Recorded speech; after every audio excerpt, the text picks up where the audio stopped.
Hey folks, welcome back to the Mr. Global channel. Before I get started, please like and subscribe. Thank you guys very much, all of my new subscribers. Welcome back. In this clip, we're going to talk about the news of the day, the Epstein client list, which apparently no longer exists. As of when, I don't know. Apparently today. Let's take a look. Maybe releasing the list of Jeffrey Epstein's clients?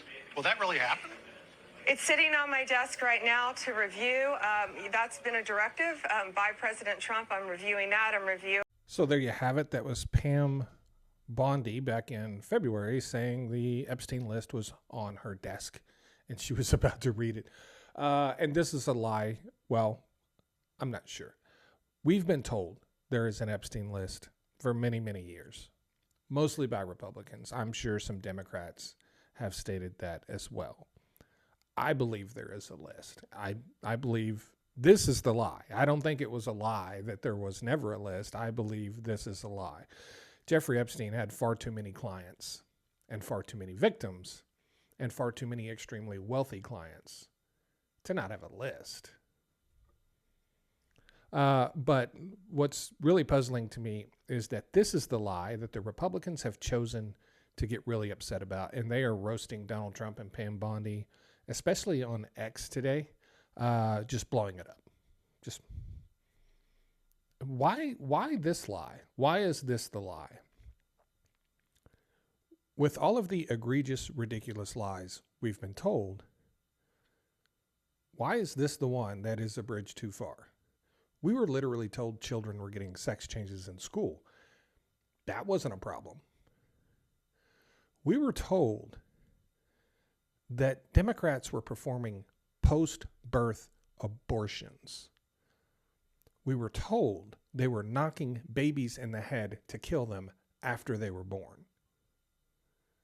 These are just some of the unbelievably ridiculous lies we've been told, but for some reason, this Epstein thing is the one that is a bridge too far. I think the reason they are very upset about this one is because they thought they were going to get a lot of bloody meat to chew on because they thought there was going to be a lot of Democrats on there. And there probably is. But they're not going to get to see it. I don't think they were much too concerned about the people they agree with politically being on the list. I think they're upset that they can't go after the people they don't agree with politically, because I have seen nothing from the right for the last nearly 10 years that would even suggest they would ever begin to hold Donald Trump or anyone in his administration accountable for anything they've ever done. That's just not a thing. It's not. It's not a thing. So, where do we go from here? Nowhere. Nowhere. We're going to talk about this for a couple of days, maybe a week at most, and this will be over. Unless a whistleblower or someone comes out and says, oh yes, there is definitely a list. So I don't think this goes anywhere at all. But, it's definitely a point of contention on X, especially with Elon Musk. Now, with all of that being said, I do think that we are going to see some signs in the very near future. Not a prediction, but maybe a little bit of intuition. We may see some things happen that sort of tell us who may be on that list. For instance, if in the coming days, in the next, 2 or 3 months, a Supreme Court justice resigns, steps down, says it's time to retire. Could be that particular person. Their name might be Clarence Thomas. So what I would say is to look for somewhat big news events regarding very prominent people in the coming days. And it probably won't happen quickly, like it probably won't happen in the next week or two, but it's going to happen. They're going to give it some time for this to kind of shake out and settle out. And then we're probably going to start seeing some stories floating around the media just like the one I just mentioned. I think it's likely, I don't know this for sure, but I think it's likely that maybe some phone calls were made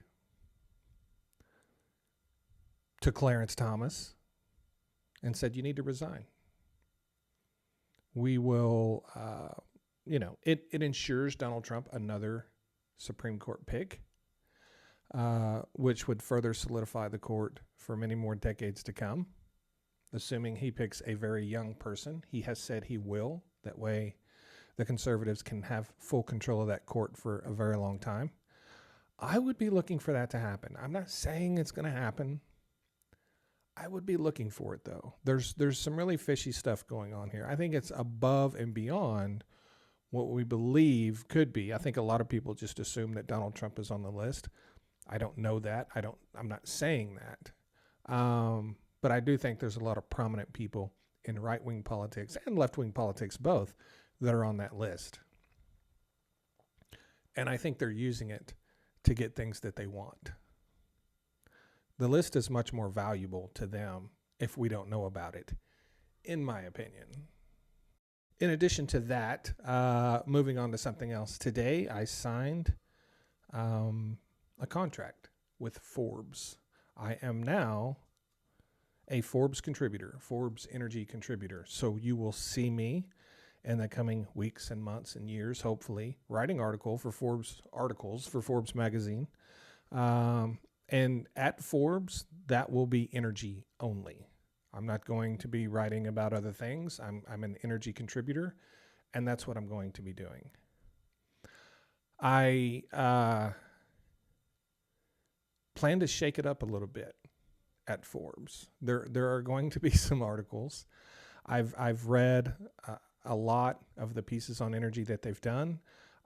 My articles on Forbes are going to be a little more direct. They're going to be a little more divisive. They're going to be just as factual as all the other ones. But a lot of times, journalists seem to fall a little bit short. I'll just put it that way. Everything that I write, because if you write for Forbes, everything has to be sourced and cited. So you don't get to just, blindly accuse people of whatever, right? They do have some pretty high standards in their journalism. So it will be fact-based. It will be, sources will be cited. And I'm going to shake it up a little bit. I'm kind of excited. It's really an honor to just be considered. I never thought they would choose me. It never occurred to me that they would choose me to be a contributor at Forbes, but here we are. They reached out a while back, asked me to send a writing sample, and I sent it to them, and they were immediately like, yeah, we're doing this. So appreciate all the support from all my followers and subscribers. Let me know what you think in the comments, either about the Epstein thing or the Forbes thing. If you have something you might want me to write about and talk about, if I find it interesting, I might do it. Leave a request in the comments section. Thank you guys so much for all your support. I appreciate it, and I'll see you guys in a bit. Thanks.